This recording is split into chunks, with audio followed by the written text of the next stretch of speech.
Welcome to this edition of the Delmarva Almanac.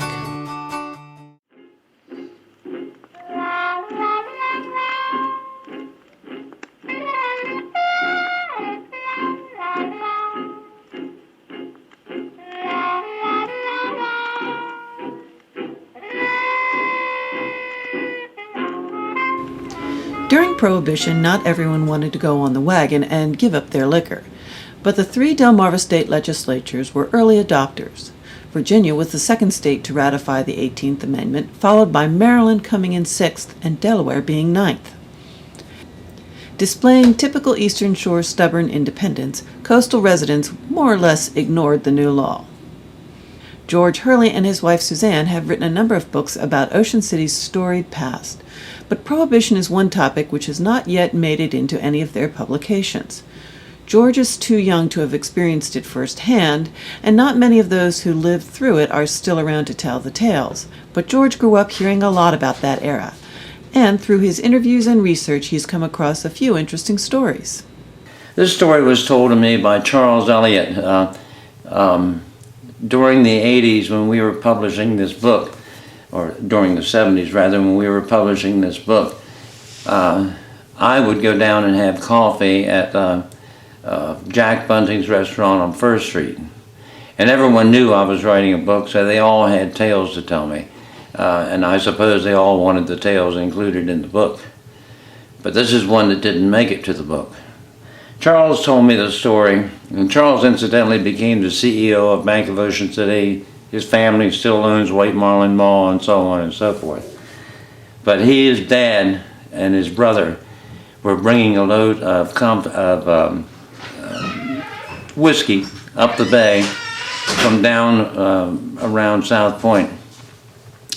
And they spotted a Coast Guard boat headed south that was going to intercept them. So they threw all the whiskey overboard so as to not have to go to jail.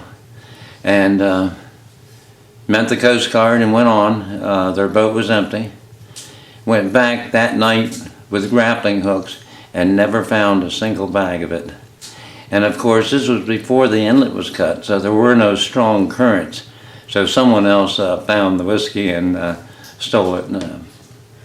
The late Alan Quillen, a lifelong electrician and member of the fire department, told a story of youthful entrepreneurship. He's now deceased, as are all these people. And he once told me the story of how when the Coast Guard confiscated many bags of liquor from rum runners, bringing it ashore, it was piled all along the boardwalk and Caroline Street next to where the Coast Guard station used to be. I'm talking hundreds of bags. And these bags were usually bottles of whiskey, like 12 or 15 in a burlap bag, sealed at the top.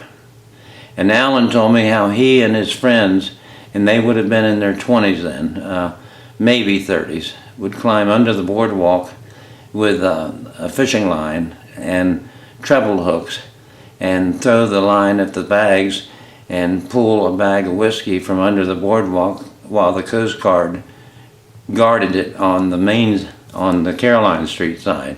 And that's how they made money during Prohibition. George's grandmother, Elizabeth Murray, worked for a wealthy local attorney. She often told the stories during Prohibition of signaling by light between men on the mainland and the island, and specifically from the nightclub called the Lucky Lindy, which was at 40th Street. And after dots and dashes and what have you, she would often see men come across the dunes carrying sacks of liquor and put them in boats and start across the bay with them. I get the distinct impression the big money was to get it to a truck on a highway and take it to Philadelphia or Baltimore. The Lucky Lindy was a notorious tavern that was painted pink and run by equally colorful characters. I interviewed the son of the man who built it about 2 months ago, Alger Abbott. They call him Tiny Abbott. He told me when I talked to him, and he's 97, that his dad in fact did build the Lucky Lindy, And when I asked him what kind of business he conducted, he says, I can guarantee you one thing, it wasn't legal. In either event, my grandmother used to tell the stories of men just disappearing from there and never being heard of again. And the reason the Lucky Lindy, which incidentally was named after Lindbergh, Charles Lindbergh, the reason the Lucky Lindy was built where it was built was that wasn't part of Ocean City then. That was about 2 or 3 miles out of town. And therefore, if they were selling illegal booze or selling booze on Sunday, all they had to do was hire a spotter down at Division Street who would call them by telephone, and they would clean up their act before the sheriff arrived, which happened frequently. I do know that on several written research ventures that I've had, I come across constantly Sheriff Lynch raiding these places. And then suddenly, the next day, they're back in business. So I presume that there was money being moved under the table somehow or another. Most of the people that I've talked to and interviewed had one thing in common. They all were good boatmen, and they knew the beach. They knew the Coast Guard schedule inside out, and so they were handy at being sneaks. There was an old saying amongst the guard: if you weren't rescuing them, you were arresting them. I think it was a hard game. I mean, to go offshore at night in the dark and navigate and know exactly how to meet the mothership, heavy work loading the whiskey, bringing it in through the waves, and I think they would have had to have been very brawny men. I think they probably used the pound boats that were used during the day for fishing, which were essentially double-ended boats with bows at each end almost, and or very narrow stern so that the waves could go around them. But I think the main suppliers would have been steamships, and they probably never came closer than 5 or 6 miles offshore. During Prohibition, whiskey was shipped from Canada to points up and down the East Coast, and rum came from the opposite direction in the Caribbean. The government outfitted retired World War I naval vessels to serve as the rum runners patrol, looking for contraband and bootleggers. Ellen Weaver, whose family owns the beer business at the foot of the bridge, Baltimore Avenue and North Division Street, told me this story. She told me how many of the very important and respected local men were caught, arrested, and jailed. And each day, Ocean City's police force would march them in double file, about 20 of them, to the Del Mar Hotel, and Mrs. Savannah Carey would serve them breakfast. And then they'd be marched back to jail, and that afternoon they'd be marched back to the Del Mar to eat again, and then back to the jail. And they were always, she said, when everyone laughed about it because they joked and laughed and it was all one big joke, but they had to serve 30 days for having been caught with contraband.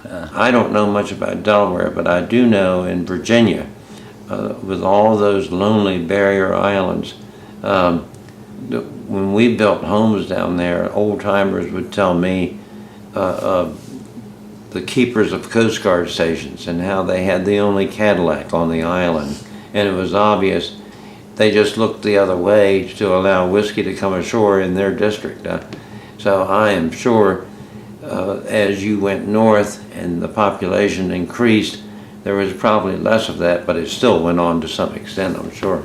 Now the Lucky Lindy was the original. That goes way back, sometime in the 20s. But probably about the time Lindbergh flew to Paris. But there was one around 49th Street called the Brass Rail, which the Schau family, or Gordy family owned, same thing. There was another one called the Sandbar at 33rd Street that was run by a man named Sammy Adams, and it had quite a reputation. There was another one at 17th Street where the CVS is today called Rick's Raft, and all of these places were out of town. the sheriff or any law enforcement before the days of helicopters would have to come through downtown to raid them, and they knew it, and they had spotters that would warn them, and there were slot machines, I'm sure, later, in illegal liquor, possibly prostitution, anything went in those days. The original George Washington was supposedly built with Al Capone's money. I don't think he was involved in the hotel, but I think he provided money for it. And I've only been told that by elderly people like these people, but I have no proof of that. And I'm sure it was more than just tea and crumpets. Some of the names that Mrs. Lynch and Charles Eliot have dropped to me over the years are very wealthy families today. Now, whether the wealth came from liquor or whether that was a little boost in the beginning, I can't say, but and I'm sure Mrs. Lynch, for example, used to laugh about it, but I'm sure as people become more esteemed in the community, they like to talk about it less. You got to remember there was a depression going on too, and they were providers, and some of them were good providers. Prohibition only lasted from 1920 until 1933. In the opposite order that the Delmarva states ratified the 18th Amendment, Delaware was the first to vote for repeal, with Maryland and Virginia following. It's interesting to note that the last two did so only after the Great Atlantic Hurricane of August 1933. The storm is famous for creating a new inlet while destroying train access to the barrier island and the infrastructure that supported the fishing village at the south end of town. With Prohibition's repeal, change and a new prosperity swept over the town like the waves of that storm. The commercial fishing industry blossomed, and with the return of alcohol sales, so did the hospitality and tourism businesses. Today in Worcester County alone, there are over 250 stores, restaurants, and bars that sell alcohol. Most of these are on that thin 10-mile strip of land called Ocean City. Even though the town is known as a family resort, drinking is a big part of the beach town's lifestyle, and there's still a black market in marijuana and other illegal activities, though drug dealers are perhaps not held in the same regard as bootleggers. George says that this area has long attracted big talkers and wheeler dealers. It's also attracted tough survivors who aren't afraid to work hard in a challenging place. It's no wonder we tend to admire those long-ago rascal pirate bootleggers. After all, the law is no match for those who dare to make their living at the mercy of the wind and the mighty surf.